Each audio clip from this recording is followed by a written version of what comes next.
Hi everyone. अभी रात के 12 बज रहे हैं और मुझे खुद भी नहीं पता कि मैं ये वीडियो क्यों शूट कर रही हूँ। एक्चुअली हुआ ये कि अभी मैं किसी ऐसे यूट्यूब पर एक कोई रील देख रही थी जो कि आयुर्वेद के बारे में कुछ इम्पॉर्टेंट टिप्स बता रहे थे कि पानी कैसे पीना चाहिए। बड़ी लंबी चौड़ी रूल बुक थी कि पानी गल्प करके नहीं पीना चाहिए, बल्कि पानी को मुंह में रखो, आराम से थोड़ा सा उसका स्वाद लो, खाते हुए धीरे धीरे पानी पीना चाहिए। कई लोगों को मैंने कहते हुए सुना है कि हमें अब खाना जो खाते हैं वो इस तरीके से खाना चाहिए कि वो बहुत ही ज़्यादा पतला हो जाए, और पानी इस तरीके से पीना चाहिए, बहुत ही आराम आराम से मुंह में ज़रा ज़रा सा पानी पीते हुए पीना चाहिए। और ऐसी एक लंबी चौड़ी रूल बुक थी कि पानी कैसे पिए। मुझे यार हंसी आ गई। लिटरली मैं आयुर्वेद डॉक्टर हूँ, मेरे पास डिग्री है और आयुर्वेद मेरा पैशन है। यार इतना कॉम्प्लिकेटेड हर चीज़ करने की ज़रूरत नहीं होती है। पानी पीने के आयुर्वेद में जो नियम है ना, मैं आपको यहाँ थोड़ा सा सिंपल वे में कुछ बताती हूँ।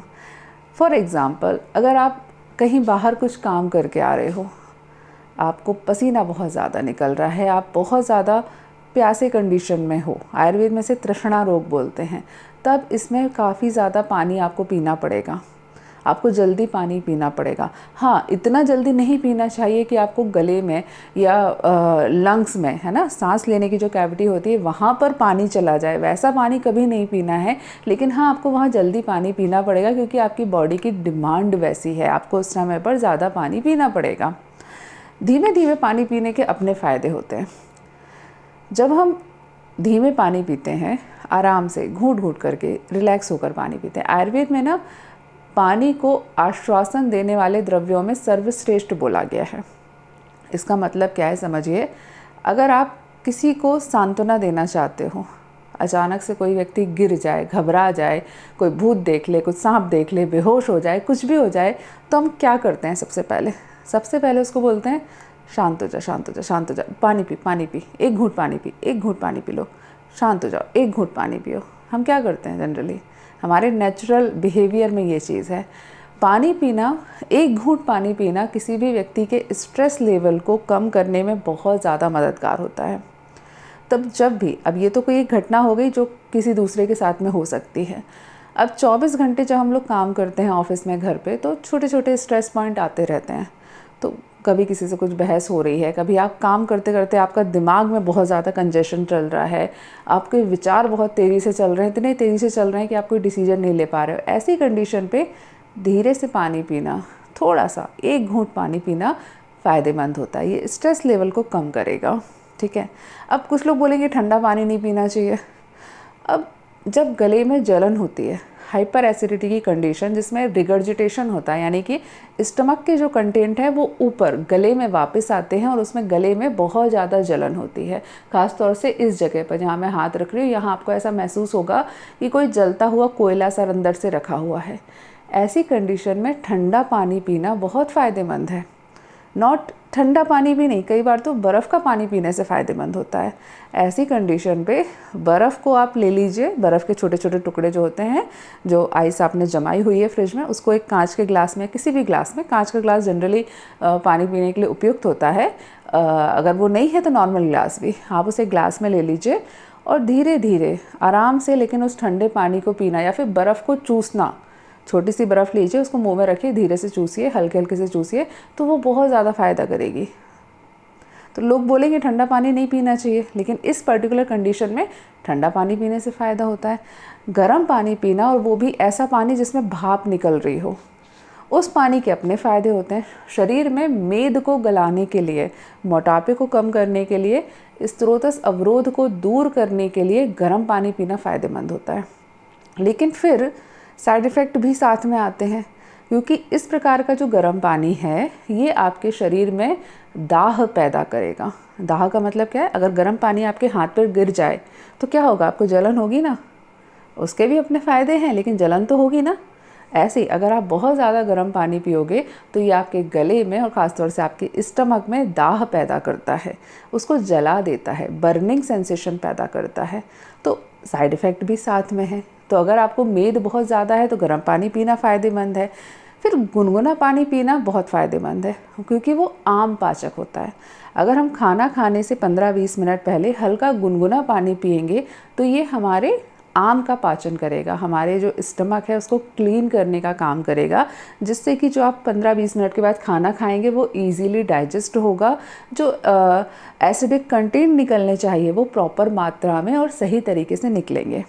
ठीक है, तो अगर कोई बोलता है गर्म पानी पीने के साइड इफ़ेक्ट होते हैं, उसके भी अपने फ़ायदे हैं।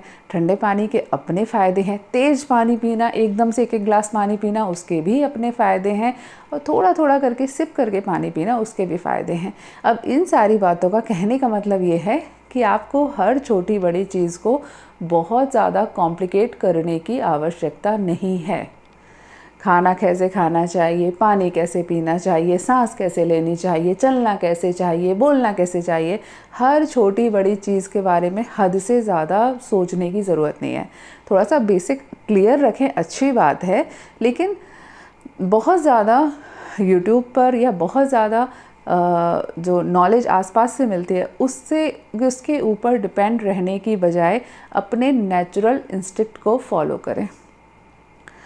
देखिए, जंगल में जो शेर रहते हैं, जानवर रहते हैं, उन्हें कोई डॉक्टर जाकर कुछ बताने के लिए नहीं आता। ठीक है, कोई किताब पढ़ के कोई पीएचडी होल्डर या कोई एमबीबीएस या बीएमएस डॉक्टर कुछ जाके उनको पढ़ाने के लिए नहीं आता। लेकिन जो जंगल में शेर है ना, उसको भी पता होता है कि अगर शरीर में कीड़े लग गए हैं, किल्लियाँ हो गई हैं, जो पिस्सू हो जाते हैं, तो फिर मिट्टी में या फिर जो कीचड़ होती है उसमें जाके बैठना चाहिए, क्योंकि वो कीचड़ में जब जाके बैठता है ना तो वो कीड़े मर जाते हैं ऑटोमेटिकली, और जब वो बाहर निकल के आते हैं तो अपने आप को ऐसे ऐसे करके झाड़ देते हैं। ठीक है, कुत्तों को भी पता होता है कि कई बार अगर आपको डाइजेशन की प्रॉब्लम है तो आप घास खाएंगे तो फ़ायदा होगा। आपने कई बार कुत्तों को घास चरते हुए कभी कभी देखा होगा। मेरे पास डॉग हैं, कभी मैं उनका वीडियो शेयर कर दूंगी अगर जिन लोगों को भरोसा नहीं हो उसके लिए। लेकिन ऐसा नहीं है कि वो सारी घास नहीं खाते, बड़े चुन चुन के स्पेसिफिक घास खाते हैं। उनको किसी ने नहीं बताया, किसी डॉक्टर ने जाके नहीं बताया, उनको नेचुरली पता है।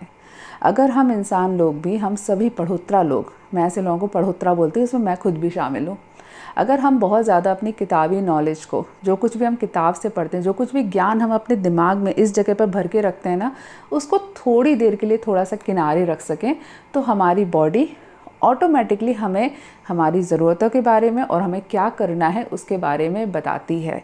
तो पानी कैसे पीना है, खाना कैसे खाना है, ये हर बार यूट्यूब से सीखने की ज़रूरत नहीं है। अपनी बॉडी को समझने का प्रयास करिए, अपने नेचुरल इंस्टिंक्ट को समझने का प्रयास करिए। देखिए, आयुर्वेद में ना आयुर्वेद जो है वो सांख्य दर्शन और वैशेषिक दर्शन से प्रभावित होता है। आयुर्वेद में षड दर्शन का सिद्धांत चलता है। आप में से अगर कुछ लोग फिलॉसफी थोड़ा बहुत पढ़े होंगे तो वो जानते होंगे कि आयुर्वेद में या भारतीय परंपरा में 6 दर्शन होते हैं। इन 6 दर्शनों में से सांख्य दर्शन और वैशेषिक दर्शन, इसका बहुत ज़्यादा प्रभाव होता है आयुर्वेद के ऊपर और आयुर्वेद की जो प्रमुख संहिताएँ हैं उनके ऊपर। आयुर्वेद एक आध्यात्म शास्त्र है, यानी कि भगवान को मानता है, परमात्मा को मानता है, आत्मा और शरीर के बारे में बहुत कुछ मानता है, विश्वास रखता है। ठीक है, आयुर्वेद की जो संहिताएं होती है ना, उसमें आपको आत्मा, परमात्मा, सुख दुख, मोक्ष, अच्छे कर्म, बुरे कर्म, इन सब के बारे में थोड़ा बहुत पढ़ने को डेफिनेटली मिलेगा। केवल ऐसा नहीं होता कि मलेरिया का ट्रीटमेंट लिखा हुआ है। ठीक है, तो आयुर्वेद में या सांख्य दर्शन में, वैशेषिक दर्शन में एक चीज़ बोली जाती है कि हम जब मरते हैं तो हमारा, लोगों को जनरली ऐसा लगता है कि हम पैदा हुए हैं तो शरीर मिला है, मरेंगे तो शरीर खत्म हो जाएगा और फिर आत्मा पुनर्जन्म लेगी। लेकिन जो लोग भी पुनर्जन्म को मानते हैं उनके लिए मैं एक चीज़ क्लियर करना चाहूँगी कि जब आपका पुनर्जन्म होता है संहिताओं के हिसाब से और माइथोलॉजी के हिसाब से और फिलॉसफी के हिसाब से, तब केवल आपकी आत्मा गमन नहीं करती, आत्मा के साथ में आपका सूक्ष्म शरीर, आपका जो शरीर है उसका एक सूक्ष्म शरीर जो होता है, जो पंच महाभूत से मिलकर बना होता है, वो भी ट्रैवल करता है। तो अगर आप आध्यात्मिक व्यक्ति हैं तो भी आपको एक बात माननी पड़ेगी कि जो आपका शरीर है वो पिछले कई हज़ार सालों से आपके साथ में है, जब तक आपके जन्म हुए तब तक साथ में। और अगर आप पुनर्जन्म को नहीं मानते, कोई दिक्कत नहीं है, तो भी निश्चित रूप से आपके जन्म से लेकर आपके मृत्यु पर्यंत आपका शरीर आपके साथ में है और ये आपसे ज़्यादा नॉलेज रखता है, नेचुरली आपसे ज़्यादा नॉलेज रखता है।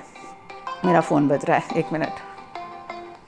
हाँ तो अगर आप अपने शरीर को थोड़ा सा समझने का प्रयास करें, आपकी बॉडी आपसे क्या कह रही है, किस प्रकार के पानी की ज़रूरत है, किस प्रकार के रस को खाने की ज़रूरत है, कब हमारे शरीर को मीठा खाने की ज़रूरत होती है, कब नमकीन खाने की इच्छा होती है, ये सारी चीज़ें आपका शरीर आपको ऑटोमेटिकली बताता है। हर चीज़ के लिए आपको रिसर्च करने की आवश्यकता नहीं है।